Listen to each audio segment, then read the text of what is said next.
Hi everyone, it's Katja Fresnel from Skimmaco Lifestyle from South by Southwest. I have two really special people here that I'm really honored to be speaking with today. Please introduce yourself and tell who you are. Great. I am Bonin Bough. I'm Global Head of Digital and Social Media for Pepsico, and I'm excited to be here, and thank you for having me. Yeah, this is awesome. I'm Ellen McGrit. I'm a senior writer with Fast Company magazine, and I am thrilled as well. So what is the biggest thing that you have seen? Like, is there one thing, like, this is the new thing going on, what you have seen this year at South by Southwest? Yeah, passion.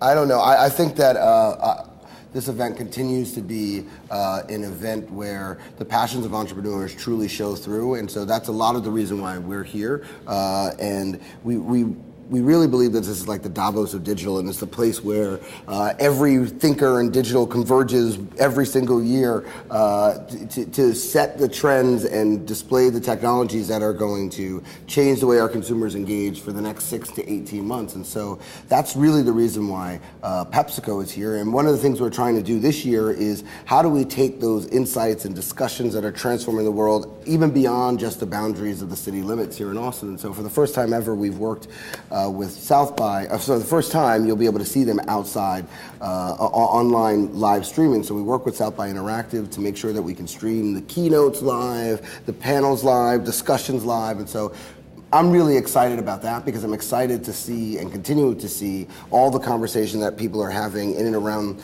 the keynotes and that content that aren't even here. Exactly, expanding the passion to also to people at home. Yeah. So how many years PepsiCo has been partnered with South by Southwest? Yeah, so first you can view all that content at Pepsico.com/South by Southwest or fastcompany.com/South by Southwest.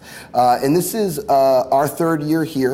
This is my 8th time here, so clearly I love this event. But PepsiCo loves it as well, and so we have over 150 people here on the ground, everybody from packaging to marketing and comms, and really participating and engaging with the community here. Do you feel the same way? We do, and I think from Fast Company perspective, there is no better place than coming to South by to find the people and the ideas and the passion and the products and the product updates that everyone's talking about and will be changing the world. But the thing that really has moved me this year, if I was going to pick one thing, is the generosity of spirit, because the one thing we couldn't have predicted was Japan. So we had the earthquake and the resulting tsunami and these terrible images and the fact and the reality on the ground that's happening there. And what immediately happened here were people started to get together and not just talk about promoting their ideas or looking for venture capital or worrying about their panel. They started worrying about the larger world, and that was a beautiful thing to witness. Zynga, which is a person, they're on the cover of Fast Company, our most innovative companies issue, within 12 hours had created an entire world of virtual goods that were designed to be sold to benefit Save the Children, where they partnered with before. South by set up an entire page where all of these people, whether they're big brand managers or wannabe tinkerers, because there's a lot of inventors in between inventions here, looking for ways that they could raise money, raise awareness, raise good spirit, and work together in new and unusual ways. That's, I think, is going to be one of the big stories that comes out of here, and it's such a privilege to watch it happen. And I think it's amazing timing and amazing topic, using social media for social good. Yeah.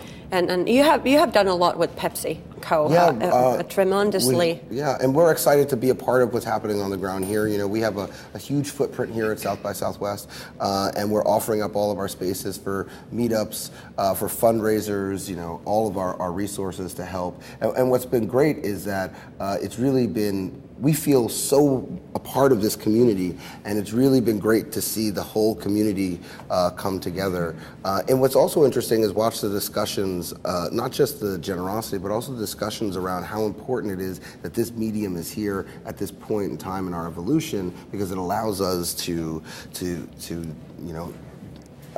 do stuff like this. And so, And to understand each other a little better and to be more intimate. I think that one of the big conversations around technology in general in the last few years is that it keeps us apart.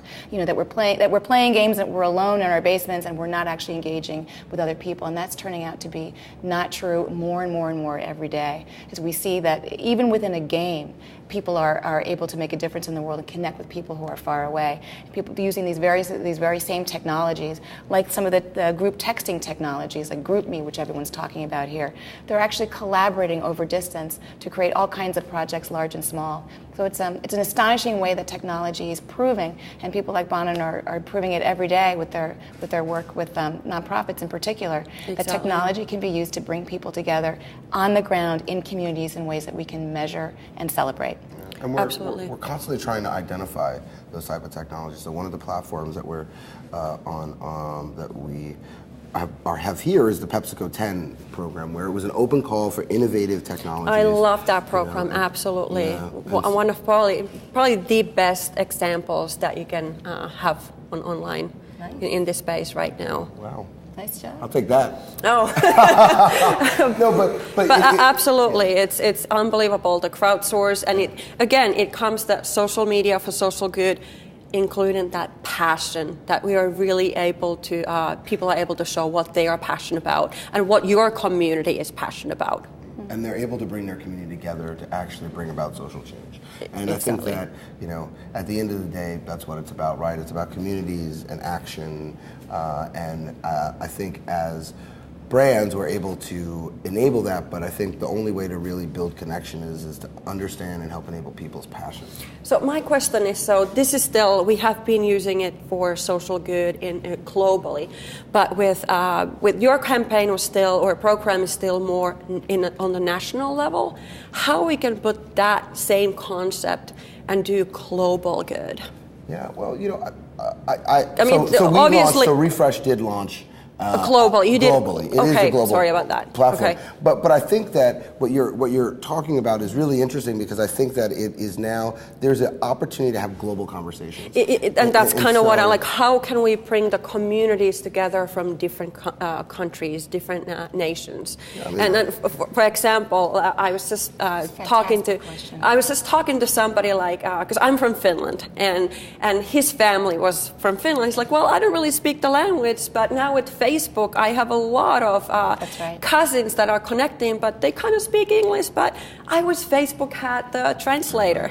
So how can we... All of these things are coming. Yes. But the thing that makes people, and Bonin, I want to get you to weigh on this as well, so uncomfortable is that there's not a command and control system for the way the next thing is going to come forward. It is distributed, and ideas pop up, and they become part of the river of what we know, and people grab onto them. One of the best examples was a group of hackers who are and programmers who are not related to each other, using Google Maps to help people who were displaced in the Haitian earthquake find each other and find help. These kinds of things are happening all over the place. SMS, people don't have roads, but they have cell phones. What kind of information are companies going to be able to send to pregnant mothers, to people who are struggling with diabetes around the world? Regardless of what their capabilities are, they can have a lifeline there.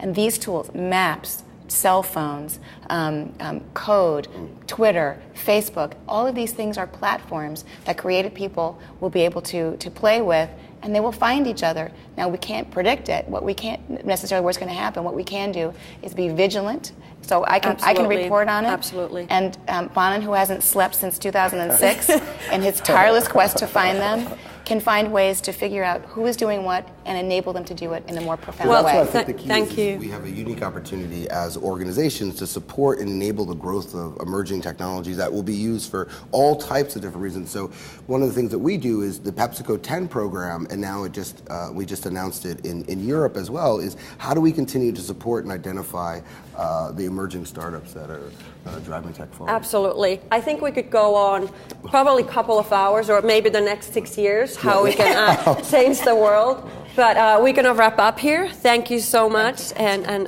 it was a pleasure. Gotcha. Thank you so much.